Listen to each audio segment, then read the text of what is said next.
Pasado alas 7 na ng umaga, tuluyang naapulang sunog na nagsimula pasado alas 2 ng madaling araw sa May Kawayan, Bulacan.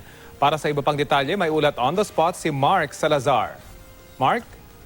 Rafi, hanggang sa ngayon hindi pa malinaw yung estimate ng damage na ginawa nitong sunog na ito sa May Kawayan, Bulacan. Pero ang malinaw dyan ay malaking dagok ito, especially sa pag-aaral ng maraming estudyante dahil yung buong paaralan ng ACLC College sa May Kawayan ay natupok.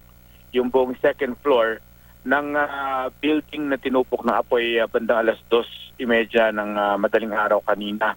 At hindi pa malinaw kung itong mga displaced students na to at teachers ay kung saan sila magpapatuloy ng kanilang pag-aaral, ng kanilang eskwela dahil ayon sa Bureau of Fire Protection, Rafi, ay condemned na itong building na ito dahil medyo may kalumaan na 1964 pa na itayo yung building. At pag umabot lalo ng fifth alarm, yung sunog, ay yung mga bakal nito sa loob ng bato ay compromised na. Hindi na pwedeng, kahit sabihin mo temporarily ay mag-house ng pag-aaral ng mga bata. So talagang itong building na ito ay condemned na.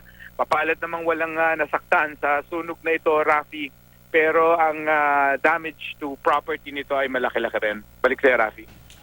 Maraming salamat, Mark Salazar.